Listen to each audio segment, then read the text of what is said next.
নমস্কার। আজকের এই প্রোগ্রামে আমি আলোচনা করব এমন একটি বিশেষ সিক্রেট কোড এবং ম্যানিফেস্টেশন প্রসেস সম্পর্কে, যেটা করলে কি হয় 110% আপনি আপনার উইশেস, আপনার ডিজায়ার বা যে কোনো ইচ্ছা আপনি কিন্তু খুব ইজিলি পূরণ করতে সক্ষম হবেন। অর্থাৎ যেটা আপনি চান আপনার জীবনে সেটা আপনি কিভাবে পাবেন, এরূপ একটা ইচ্ছা পূরণের টেকনিক আমি আপনাদেরকে আজকে প্রোভাইড করব। এই টেকনিকটা মাত্র 45 দিন করতে হবে, তাতেই কিন্তু কাজ হবে। শুধু তাই নয়, আজকে আপনাদেরকে বলবো আপনারা কোনো কিছু অ্যাফার্মেশন বা ম্যানিফেস্টেশন করছেন, সেটা পূর্ণ হওয়ার আগে এই ইউনিভার্স আপনাদেরকে যে 3টে বিশেষ সংকেত প্রদান করে, সেই সংকেতগুলো সম্পর্কে আপনাদেরকে জানাবো, তবে ভিডিওটির শেষে। যাই হোক, ফার্স্ট অফ অল, এইসব বিষয়গুলোকে অনেকেই কুসংস্কার বলে মনে করেন। যারা কুসংস্কার বলে মনে করেন, যাদের মনে এইসবের প্রতি কোনো ভরসা নেই, বিশ্বাস নেই, তারা আজকের এই প্রোগ্রামটি থেকে দূরে থাকুন, এটা আমার অনুরোধ। কিন্তু যাদের বিলিফ সিস্টেম স্ট্রং, যারা ইউনিভার্সকে মানেন, যারা ম্যানিফেস্টেশনকে প্রসেসগুলোর উপর বিশ্বাস রাখেন, তারা অবশ্যই অনুষ্ঠানটি সম্পূর্ণ দেখুন। আমি কথা দিচ্ছি, আপনারা এই টেকনিকটি জানার পর নিজেদের যে কোনো ইচ্ছাকে খুব ইজিলি পূরণ করতে পারবেন। দেখুন, আর কয়েকটা দিন পর নতুন বছর অর্থাৎ 2025 সাল চলে আসছে, এবং 2025টা হচ্ছে মঙ্গলের বছর। মঙ্গল গ্রহ এই 2025কে কিন্তু লিড করবে, বা বলতে পারি এটা একটা রুলিং প্ল্যানেট হবে।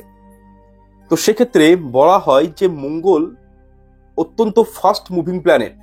কিভাবে গোটা বছরটা পেরিয়ে যায় বুঝতে পারবেন না, এবং এই বছর যদি আলস্য বোধ রাখেন, সমস্যায় পড়বেন। নিজের অলসতা, নিজের কমফোর্ট জোন থেকে বেরিয়ে এই বছর আপনাদেরকে কিছু করতে হবে, তবেই কিন্তু মঙ্গলের সাপোর্ট পাবেন। যাই হোক, নতুন বছরে আমরা প্রত্যেকেই কিছু না কিছু একটা কিন্তু রেজুলেশন রাখি। নতুন বছরটা আমরা কিভাবে চালাবো, কিভাবে পরিকল্পনা করব, বা কোনো যদি ডিজায়ার থাকে সেগুলো কিন্তু পূরণ করার জন্য একটা কিন্তু আমাদের ইতিমধ্যেই রেজুলেশন কিন্তু তৈরি হয়ে যায় বা তৈরি করি আমরা। এবং এই সুপ্ত ডিজায়ারটা পূরণ করার জন্য ল অফ অ্যাট্রাকশনকে আপনারা কাজে লাগাবেন।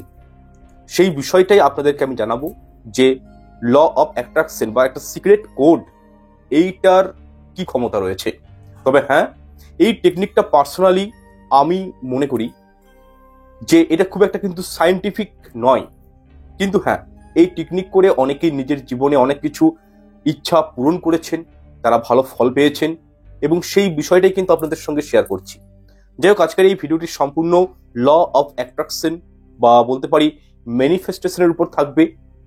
প্রথমত আমরা জানবো যে ম্যানিফেস্টেশন যেটাকে আমরা বলছি, অ্যাকচুয়ালি বিষয়টা কি। সেই ইচ্ছাটাকে বারবার লেখা, মনে মনে সেটাকে নিয়ে চিন্তা করা, ভিজুয়ালাইজেশন করা, এই প্রসেসটাকে কিন্তু কি বলা হয়, ম্যানিফেস্টেশন করা।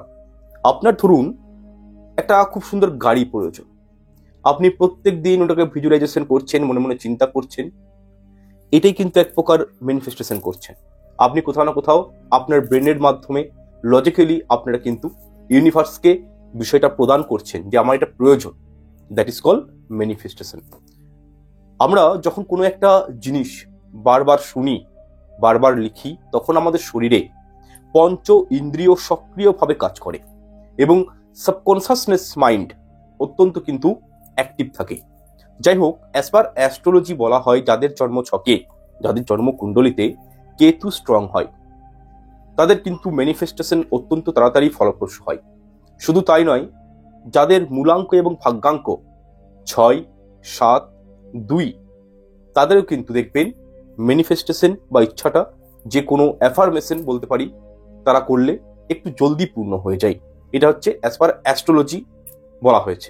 এছাড়াও অনেকের মনে হয়, আপনারা যখন ম্যানিফেস্টেশন করেন, প্রথম শুরু করেন, হয়তো আরম্ভ করেছেন, আপনাদের মনে একটা প্রশ্ন আসে যে আমরা কি ঠিকঠাকভাবে এই অ্যাফার্মেশন বা ম্যানিফেস্টেশনটা কি করতে পারছি, না শুধু এটা আমাদের কল্পনা মাত্র।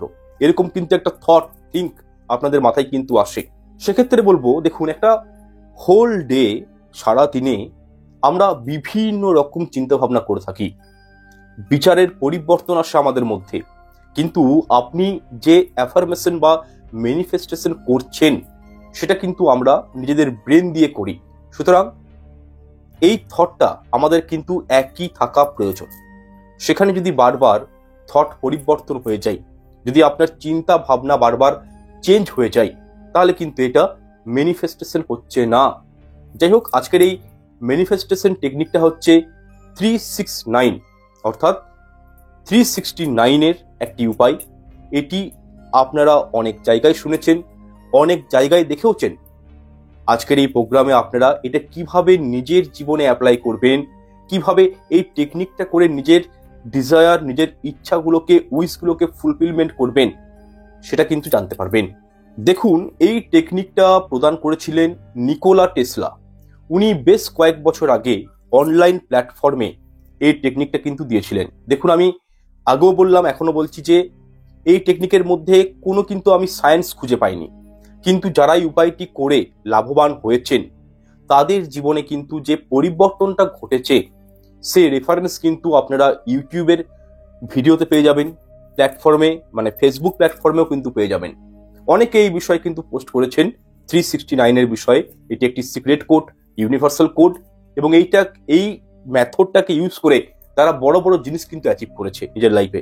সুতরাং যাদের মধ্যে বিলিফ সিস্টেম খুবই স্ট্রং, তারা কিন্তু এই ল অফ অ্যাট্রাকশন টেকনিকটি অবশ্যই করবেন, ডেফিনেটলি করবেন, খুব ভালো রেজাল্ট পাবেন। যাই হোক, কিভাবে এই টেকনিকটি করবেন সেটা এরপর আপনাদেরকে আমি জানিয়ে দিচ্ছি। দেখুন, নিজের যে কোনো একটি ইচ্ছা বা একটা ডিজায়ার সকালে 3 বার লিখবেন ঘুম থেকে উঠে। একদম সিম্পল কাজ। দুপুরে স্নান করে 6 বার লিখবেন, সে একটাই ইচ্ছা। এবং রাত্রিবেলায় ঘুমোতে যাওয়ার আগে 9 বার লিখবেন সেই ইচ্ছাটি। এই টেকনিকটা আপনি ল্যাপটপ, মোবাইলে করবেন না। ফ্রেশ একটি ডায়েরি বা খাতা রাখবেন এবং তার মধ্যে রেড অর্থাৎ লাল রঙের পেন দিয়ে সকালে 3 বার যে কোনো একটি ইচ্ছা লিখবেন। পুনরায় বলছি, দুপুরে 6 বার সেই ইচ্ছাটা খাতার মধ্যে লিখবেন এবং রাত্রিবেলায় 9 বার সেই ইচ্ছাটি ওই খাতার মধ্যে লিখবেন। এখানে একটা কন্ডিশন রয়েছে, একটা শর্ত রয়েছে। আপনি যে ডায়েরি বা খাতা বা পেন ব্যবহার করছেন এই টেকনিকটি করার জন্য, এবং এই একের অধিক আপনারা কিন্তু কোনো ইচ্ছা প্রথমত সেই ডায়েরি বা পেন দিয়ে লিখবেন না। এবং এই যে খাতা পেনটি ব্যবহার করছেন, এই খাতা এবং পেনটি অন্য কোনো কাজে ব্যবহার করবেন না, অর্থাৎ অন্য কোনো ম্যানিফেস্টেশন বা টোটকার ক্ষেত্রে বা কোনো রিচুয়ালসের ক্ষেত্রে ব্যবহার করবেন না। এতটুকু শর্ত আপনাদের কিন্তু মেনে চলতে হবে। দেখবেন অনেকেই ভুলবশত ডায়েরির একটা পেজে একরকম ইচ্ছে লিখে দেন, দ্বিতীয় পেজে আরেকটা ইচ্ছা লিখে দেন। এটা করা কিন্তু চলবে না। ইউনিভার্স খুবই সিম্পল জিনিসগুলো বুঝতে পারে, সেহেতু এই যে টেকনিকটা করছেন, একটা ইচ্ছাকে ধরুন আপনি ফলপ্রসূ করানোর চেষ্টা করছেন। আপনার গাড়ি চাই, আপনার অর্থ চাই, আপনার বাড়ি চাই, সেরকম যে কোনো একটাই ইচ্ছা খাতার মধ্যে কিন্তু লিখবেন, একসঙ্গে অনেকগুলো নয়। এবং লেখার সময় আপনারা থট কি রাখছেন, আপনার যে চিন্তাটা কি করছেন সেটা কিন্তু অবশ্যই পজিটিভ রাখতে হবে। আপনি যখন আপনার ইচ্ছাটা লিখবেন খাতার মধ্যে 369, সকালে 3টে, দুপুরে 6টা, রাত্রে 9 বার, তো এই যতবার আপনি লিখবেন আপনার ইচ্ছেটা খাতার মধ্যে রেড কালার দিয়ে, ততবার কিন্তু আপনাকে পজিটিভ হয়ে লিখতে হবে। আপনি ইচ্ছাটি লিখছেন, আপনার পঞ্চ ইন্দ্রিয় কাজ করবে এবং সেই সময় আপনি মনে মনে এই বিষয়টা নিয়ে কল্পনা করবেন যে আপনি অলরেডি সেই জিনিসটা পেয়ে গেছেন, প্রেজেন্টে ভাববেন এবং আপনি মনে মনে ইউনিভার্সকে থ্যাংক ইউ জানাবেন। আপনি মনে মনে ভগবানকে থ্যাংক ইউ জানাবেন। ইউনিভার্স আমাদের কাছে ভগবান, আর ভগবানই ইউনিভার্স, প্রকৃতি। তো এই সমগ্র ব্রহ্মাণ্ডের মধ্যে কিন্তু আমরা রয়েছি, আমরা পরিব্যাপ্ত। তেমনি এই ইউনিভার্স আমাদের থেকে কিন্তু আলাদা নয়। এই পৃথিবীতে, এই জড়কুলে যত প্রাণী থেকে শুরু করে যেটাই এক্সিস্ট করে, আমরা প্রত্যেকেই কিন্তু ইউনিভার্সেরই অংশ। তো সেহেতু ইউনিভার্সকে অবশ্যই মন থেকে থ্যাংক ইউ জানানো উচিত যে কোনো ম্যানিফেস্টেশন করার জন্য। দেখুন, অনেকেই শুধুমাত্র টেকনিক করতে হয়, লিখে দিলাম এতেই কাজ হয়ে যাবে, এমনটা চিন্তা করে, কিন্তু এটা উচিত নয়। কখনোই এমনটা কিন্তু নয়। কোনো কিছু রিচুয়ালস, কোনো কিছু অ্যাফার্মেশন করার আগে আমরা যখন কোনো একটা কাজ মন থেকে করি, দেখবেন তখন আমাদের সাবকনসাসনেস মাইন্ড অত্যন্ত অ্যাক্টিভেট হয়ে যায় এবং আমাদের মন সবসময় ইউনিভার্সের সঙ্গে যুক্ত থাকে। সুতরাং আমরা যখন কোনো একটা টেকনিক করব, তখন যেন আমাদের থট প্রসেসটা পজিটিভ থাকে এবং একটা বিশ্বাস যেন আমাদের মধ্যে থাকে। এই টেকনিকটা আমি করছি, এর থেকে ফল আমি পাবই, এই একটা দৃঢ় বিশ্বাস থাকা প্রয়োজন। এবং সব থেকে বড় বিষয়টি হলো, এই টেকনিকটি করার সময় আপনারা যে ইচ্ছাটি খাতার মধ্যে লিখবেন, সেই ইচ্ছাটি কিন্তু একটু প্র্যাকটিক্যালিটি হওয়া প্রয়োজন। তথা আপনি বর্তমানে যে কর্মরত রয়েছেন, আপনার যেটা স্যালারি, আপনি যেটা বিজনেস করছেন, তার থেকে যে ইনকামটা জেনারেট হচ্ছে, সেই ইনকাম দিয়ে আপনি আগামী 1 বছরের মধ্যে যে ইচ্ছাটা পূর্ণ করতে পারবেন, সেরকমই কোনো ইচ্ছা খাতার মধ্যে লিখবেন। আমার বলার বক্তব্য এতটুকু, এমন কোনো ইচ্ছা বা ডিজায়ার প্রকাশ করবেন না যেটা কাল্পনিক বা ইমপ্র্যাকটিক্যাল, বা যেটা কখনোই সম্ভব নয়। আচ্ছা, এই ক্ষেত্রে একটা এক্সাম্পল আপনাদেরকে দিয়ে বললে বুঝতে পারবেন। ধরুন আপনি খাতায় লিখছেন 1 বছরের মধ্যে আমাকে আম্বানি বানিয়ে দেন ইউনিভার্স, আপনি খাতায় লিখছেন। বা হয়তো আপনি খাতাতে এটা লিখছেন যে 1 বছরের মধ্যে যেন 1000 কোটি টাকা রাস্তায় আমি কুড়িয়ে পাই। এগুলো কিন্তু কখনই সম্ভব নয়, এগুলো ইমপ্র্যাকটিক্যাল জিনিস। যে ইচ্ছাটার মধ্যে কিছুটা প্র্যাকটিক্যালিটি রয়েছে, যেটা আপনি করতে পারবেন বা যেটা হওয়া সম্ভব, এরকম কোনো একটা ইচ্ছা কিন্তু খাতার মধ্যে লিখতে হয়, বা সেরকম ইচ্ছাগুলোকে ম্যানিফেস্টেশন করতে হয়। কোনোভাবেই ইমপ্র্যাকটিক্যাল কোনো ডিজায়ার বা ইচ্ছা এইসব টেকনিকের মাধ্যমে আপনি করলে কখনোই সেগুলো পূর্ণ হয় না। সুতরাং এই বিষয়টাকে মাথায় রাখবেন। এছাড়াও এই যে টেকনিকটি আপনি করছেন, এটা কিন্তু সিক্রেট রাখবেন। নিজের ছেলে, বউ, মাতা, পিতা, আত্মীয়দের, বন্ধুদের কাউকে কিন্তু এই বিষয়ে বলবেন না। যে কোনো ম্যানিফেস্টেশনের ক্ষেত্রেই কিন্তু এটা প্রযোজ্য যে এগুলোকে গোপনে রাখতে হয়, একান্তে রাখতে হয়, কাউকে বলতে নেই। তার কারণ আপনি ধরুন এই যে একটা ম্যানিফেস্টেশন করছেন, এটা যদি কাউকে দেখিয়ে দেন, তো সেক্ষেত্রে তারা এই জিনিসগুলোকে বিশ্বাস নাও করতে পারে, আপনার উপর হাসাহাসি করতে পারে। এর ফলে আপনার মনোবল, আপনার বিলিফ সিস্টেমটা আস্তে আস্তে কিন্তু লোকের প্ররোচনাতে দুর্বল হয়ে যাবে। সুতরাং বিষয়গুলোকে একটু সিক্রেট রাখার চেষ্টা করবেন। অনেকেই ম্যানিফেস্টেশন করছেন, কমেন্ট করছেন, কোনো ফল পাচ্ছি না, অনেক জায়গায় দেখেছি বিষয়গুলো আমি। তো সেক্ষেত্রে কেন আপনারা সবাইকে যদি ঘরের লোককে বলেন, কারোর মধ্যে এগুলোর প্রতি বিশ্বাস রয়েছে, কারণ নেই, আপনার বিলিফ সিস্টেমটা দুর্বল হয়ে যাচ্ছে।